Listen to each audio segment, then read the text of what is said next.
지난 16일 직장 내 괴롭힘 금지법이 시행이 됐습니다. 이후 관련한 제보가 70%나 증가했다고 하는데요. 이런 수치만 보더라도 그동안 얼마나 많이 힘들어하셨을까 그렇게 느껴집니다. 네, 맞습니다. 하지만 또 한편으로는 이런 목소리도 있습니다. 어디서부터 어디까지가 직장 내 괴롭힘인지 그리고 네. 수년 동안 정말 아무 문제가 없었는데 나에게 정말 문제가 있었던 걸까라고 의문을 가지시는 분들도 많으실 것 같은데요. 네. 오늘은 그런 궁금증들을 풀어보는 시간 충북 오늘은 후에서 준비했습니다. 네, 스튜디오에 지금 나와 계십니다. 청주 고용노동지청 근로개선지도일과 최기용 과장과 함께하겠습니다. 안녕하세요. 어서 오세요. 네, 반갑습니다. 네, 앞서 말씀드린 직장 내 괴롭힘 금지법 시행 첫날 이후 우리 충북에서도 첫 제보가 접수됐다라는 얘기를 들었습니다. 어떠세요? 실제로 그런 빠른 변화를 좀 체감하십니까? 네, 그렇습니다. 지금 엊그제가 되겠네요. 네. 7월 23일부로 아마 전국의 그 괴롭힘 사건이 88건 정도가 접수가 됐다고 하네요. 네. 저희 충북도 지금 3건이 접수가 돼서 사건이 진행 중에 있습니다. 그래서 여기 이 사건 내용을 이제 첫 사건이다 보니까 네. 저희들이 이제 사건 내용을 한번 보려고 했습니다만은 행위자에 대한 어떤 지목만 있을 뿐이지 네. 실제적인 어떤 구체적인 행위 요건이나 그다음에 이제 장소 이런 것들이 구체적으로 나와 있지 않아서 앞으로 아마 사건 조사 과정에서 그런 내용들을 충분히 이제 확인할 수 있을 것 같습니다. 네. 대신에 이제 2건 정도가 추가 접수가 됐는데요. 내용을 보니까 아마 이제 이 어떤 식당 위탁 관리 업체에 있는 직원인데 아마 몸이 아파서 못 나왔던가 봅니다. 네. 그래 그 다음 날 이제 출근을 하니까 상사가 이제 일을 하지 마라. 그다음에 의자에 앉아서 계속 있도록 하고 네. 일을 주지 않는 겁니다. 그런 사례가 하나 있고요.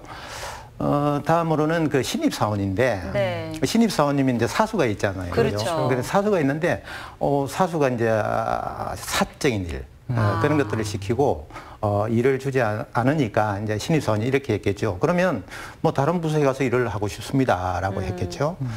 그런데 이제 오히려 회사에서 퇴사를 강요하는 퇴사를요? 네네 그런 이제 사례들이 있었습니다. 네. 그래서 앞으로 아마 이런 유행의 사건들이 아마 많이 증가할 것으로 그렇게 보이고 있습니다. 네. 네. 아마 이제 수면 아래에 묻어있던 이제 문제들도 하나씩 올라오지 않을까 이런 생각들이 드는데요. 네. 그러면 이 사건 신청의 경우는 직장 내 괴롭힘을 당했다고 주장하는 근로자라면 누구나 할 수 있는 건가요?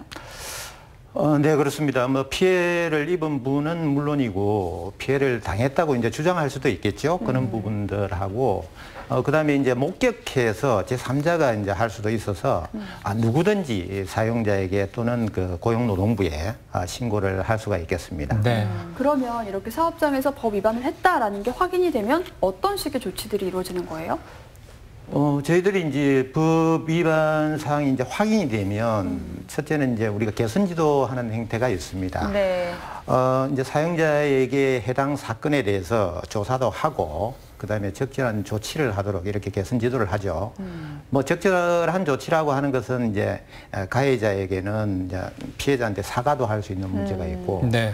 그다음에 또 다른 부서로 이제 배치 전환을 시킬 수도 있겠고 물론 네. 이제 또 아주 중대한 사안이라면 징계도 할 수가 있겠죠. 그런 조치들을 취해야 되고요. 다음으로 이제 피해자에게는 아무래도 가해자하고 이제 격리를 시켜야 되니까 네. 그런 격리하는 배치 전환. 그다음에 심신의 스트레스 뭐 이런 것들이 있을 수 있으니까 네. 유급휴가도 이제 부여하는 그런 적절한 조치가 필요하고요. 다음으로는 이제 취업규칙을 이제 신고하지 않았을 수도 있을 겁니다. 네. 그래서 그런 경우에는 저희들이 이제 시정 지시를 하죠. 네. 네. 그러면 만약에 뭐 이런 권고에도 개정이나 시정을 하지 않으면 그 다음에 어떻게 되는 건가요? 사실 이제 개선 지도를 하고 여기에 대해서 따르지 않으면은 네. 적절한 어떤 강제 수사는 사실은 없는 상황입니다. 네. 없는 상황인데 대신에 이제 고용노동부에서는 이제 취업규칙을 앞에서 말씀드렸던 신고 사건이 있습니다. 취업규칙을 신고를 해야 되는데 뭐 사전 심사도 좀 강화를 하고요. 그다음에 직장 내 어떤 규정이나 그런 것들이 있는지, 그다음에 예방하고 대응할 수 있는 체계들이 구축이 되어 있는지 뭐 이런 것들을 살펴보고 거기에 이제 마땅하게 이행을 하지 않을 경우에는 저희들이 이제 사업장 감독을 실시해서 네. 노동관계법 위반 전반에 대해서 저희들이 이제 살펴볼 계획입니다. 네.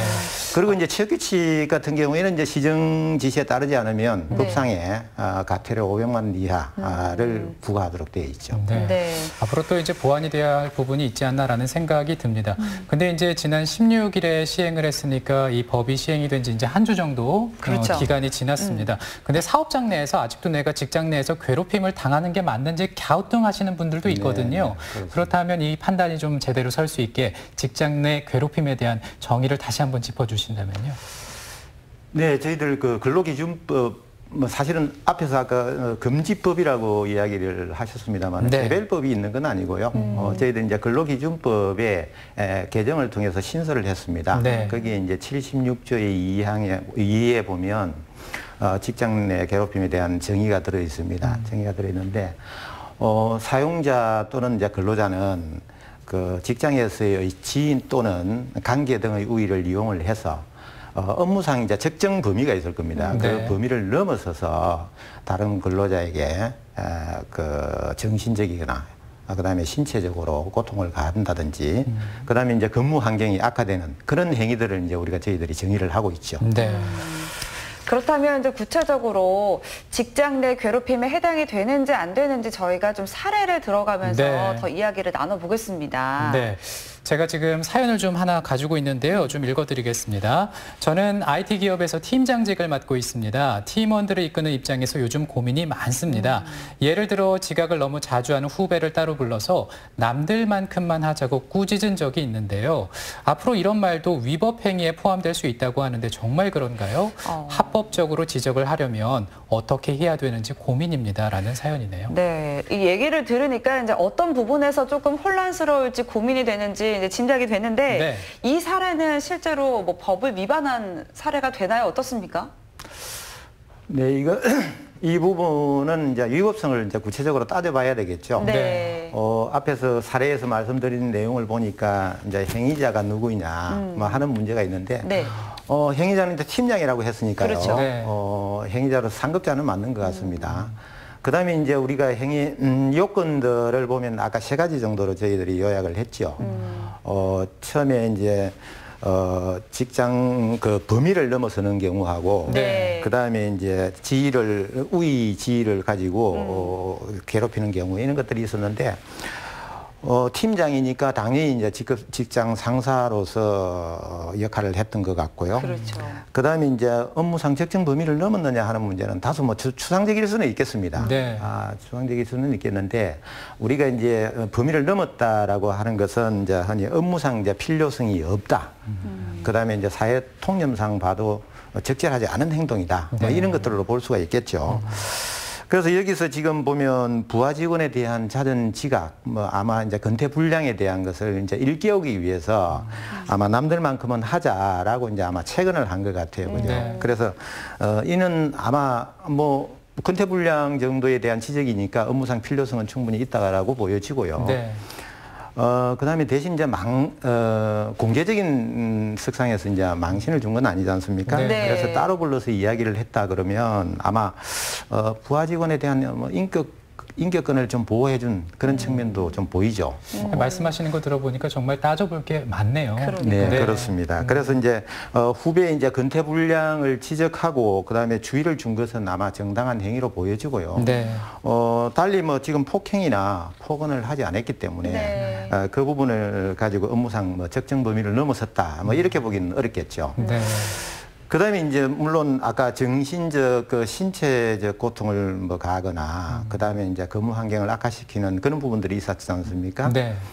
그런 부분들도 부하 직원이 볼 때는 주관적으로는 기분이 나빴을 수는 있겠죠.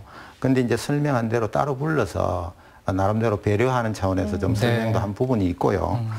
그다음에 이제 잦은 지각 정도를 평균 정도는 하자 뭐 이런 정도이니까 그걸 가지고 우리가 뭐 신체적이나 정신적으로 고통을 줬다 아니면 뭐 근무 환경을 악화시켰다 이렇게 보기까지는 좀 힘들지 않을까. 네. 그래서 전체적으로 보면 그렇고요. 뭐 행위 장소는 아무래도 이제 상급자하고 하급자가 같이 이제 있었던 장소가 회사 내니까 큰 문제가 되지 않을 것 같고 그래서 전체적으로 보면은 결국은 뭐 이 부분은 괴롭힘에 해당되지 않는 거로 이런 사례가 되겠습니다. 근데 네. 제가 궁금한 게 있는데 이렇게 제보를 했을 때 이게 괴롭힘 방지법, 금지법인지 아닌지 그 판단은 누가 하는 겁니까?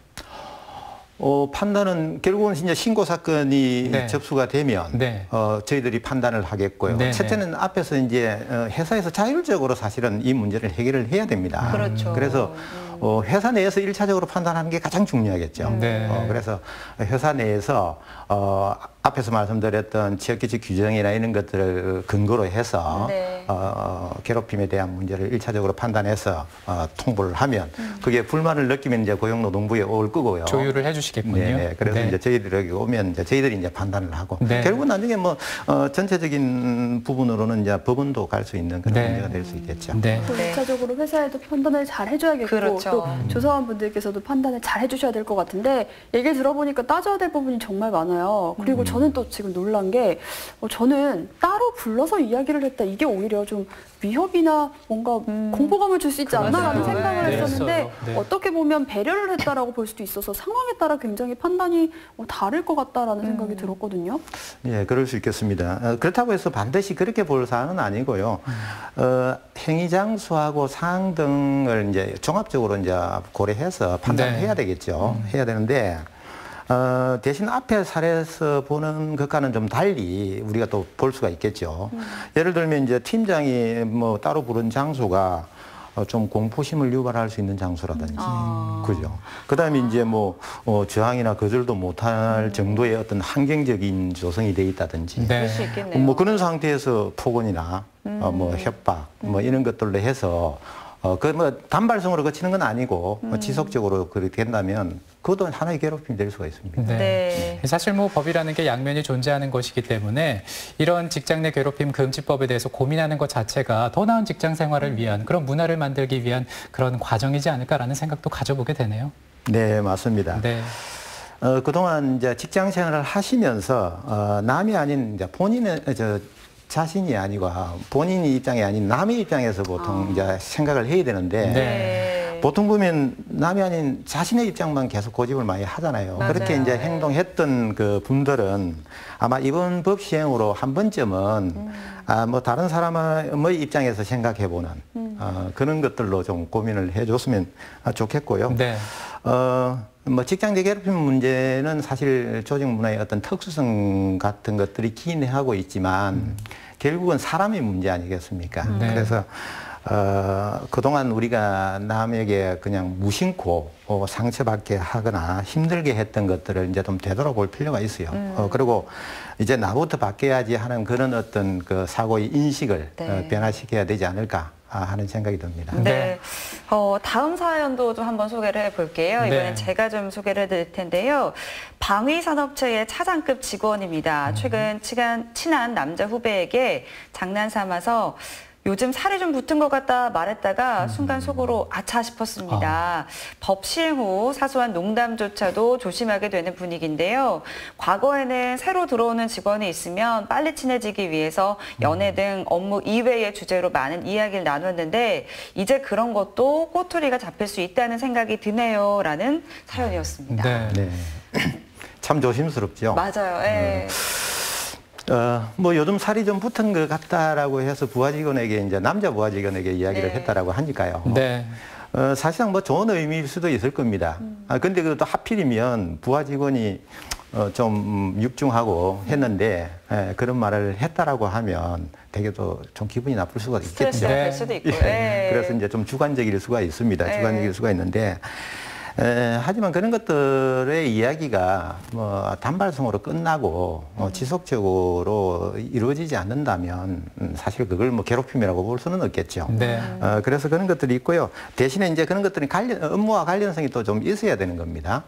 대신에 이제 우리가 이제 사소한 농담을 하면서 직장 내 그 경직된 조직 문화들이 있지 않습니까? 네. 그런 것들이 이제 윤활유 역할들을 할 수 있을 텐데, 그런 것들이 되게 조심스러워지면서 좀 안타까운 측면이 있죠. 그래서, 어쨌든 직장 내 괴롭힘에 대한 문제는 뭐 우리가 건전한 그 기업 문화를 조성하는 취지이지, 그게 뭐 어떤 뭐 침묵의 뭐 어두운 그림자가 있는 그렇죠. 그런 문화로 우리가 만들려고 하는 건 아니거든요. 네. 그런 것들을 상호 이해하면서 기억해 주셨으면 좋겠다는 생각이 드네요. 네. 말씀을 듣다 보니까 요즘 시대적으로도 뭐 결혼 안 하냐 아니면 연애 안 하냐 맞아요. 퇴근하고 또 뭐 할래 이런 얘기들을 어른분들은 그냥 생각 없이 편하게 얘기를 하실 수도 있지만 받아들이는 입장에서는 또 불편하게 느끼는 경우가 많잖아요. 그래서 이렇게 직장 내 괴롭힘 금지법에 대한 반응도 연령별로 좀 많이 다를 것 같다라는 생각이 들었거든요. 맞습니다. 이제 과거 상사분들은 보통 보면 이제 부하 직원들 중에 결혼 정년기에 이제 접어드는 직원들 보면 야, 너 애인이 있냐? 뭐 아니면 너 결혼 언제 해? 뭐 이런 맞아요. 식으로 이제 하죠. 네. 하는데 아마 그때 당시에 그 상사분들은 아마 부하 직원이 뭐 자식 같고 그쵸. 그다음에 네. 또 조카 같고 뭐 이래서 아마 덕담 형태로 이야기한 게 아니냐 하는 네. 생각이 드는데 지금 만약에 그런 이야기 하게 되면 좀 달리 받아들일 수 있는 그런 분위기가 되겠죠. 네. 그래서 아마 세대 간의 이제 인식 차이는 있는 것 같기도 하고요. 아무래도 이제 상사의 위치에 있는 분들은 갑의 위치라고 볼 수 있나요? 뭐 이제 그렇게 볼 수가 있겠죠. 대개가 보면 갑을로 따진다면 그런 분들은 아마 평소에 이제 사소하게 이제 지시하던 그런 그 업무들도 좀 되게 조심스럽죠. 네. 혹시 이게 괴롭힘 아니야? 뭐 이렇게 할 수가 있고요. 대신에 이제 직장 내에서 이제 어려의 위치에 있는 사람들은 젊은 분들이 많죠. 그런 분들은 이참에 참 좋아졌네. 뭐 앞으로는 그런 부분들에 대해서 많이 좋아질 것 같다라는 어떤 상반된 그런 분위기가 있을 것 같습니다. 뭐 그렇다 하더라도 아무리 뭐 세대별, 연령별 그런 어떤 인식의 차이는 있을지라도 결국은 직장 내 괴롭힘 문제는 반드시 없어져야 하는 그런 편안이 아닐까 하는 생각에서는 한번 공감할 거라고 그렇게 생각을 됩니다. 네, 네. 이제 초기 취지가 있었으니까요. 건전한 기업 문화 정착을 위해서 많이 노력을 필요할 네. 것 같습니다. 오늘 또 설명회가 진행된다고 하는데요. 짧게 소개 부탁드리겠습니다. 네, 저희 오늘 오후 2시에 상당구청에서 있습니다. 다음에는 뭐 7월 31일 2시에 또 저희 지청에서 있고요. 네. 앞으로 이런 수요가 늘어나면 저희들이 적극적으로 그런 부분들을 실시하도록 하겠습니다. 네, 감사합니다. 자, 충북 오늘은 후 사례를 통해 알아보는 직장 내 괴롭힘 금지법에 대해서 살펴봤습니다. 청주고용 노동지청의 최규용 과장과 함께했습니다. 고맙습니다. 감사합니다. 고맙습니다. 최윤 리포터 고생 많았습니다. 이어서 우리 지역의 소식입니다. 8월 미동산 수목원 숲 해설 프로그램 접수를 받습니다. 미동산 수목원으로 문의하시기 바랍니다. 새끼 스라소니 이름 짓기 시민 공모가 있습니다. 청주랜드 관리사업소 운영팀으로 문의하시면 됩니다. 3D 프린팅 창작 경진대회 접수를 받습니다. 한국교통대학교로 문의하시기 바랍니다. 내일 준비한 소식은요. 의사 만나기 힘든 충북 시사 매거진에서 자세한 내용 알아보겠습니다. 제천시 갈막골에 사는 주민들의 행복을 지키는 행복 리더 이재현 씨의 일상 소개해 보겠습니다. 문화플러스 시간에는 충북 도립교향악단 2019 유망신예 초청음악회 공연과 충북문화관 숲속갤러리 이상미 개인전 길을 가다 산 소개해드립니다. 요즘 습하고 더운 날씨 때문에 너무나 지치실 텐데 네. 또 열대야가 시작이 됐습니다. 네, 장마도 안 끝났는데 이제 열대야입니다. 네. 잘 때 이제 선풍기 틀어놓고 주무셔서 좀 잠이 깨고 나면 목이 칼칼하고 아픈 분들 많으신 것 같아요. 네, 그래서 이제 밤에 에어컨을 틀고 주무시기도 하는데요. 한두 시간 전에 잠자리에 들기 전에 트는 게 좋다고 하고요. 기온은 23도에서 24도가 적당하다고 합니다. 네, 오늘도 건강하고 행복한 하루 보내시기 바랍니다. 저희가 네. 준비한 소식은 여기까지입니다. 시청해주신 여러분 고맙습니다. 고맙습니다.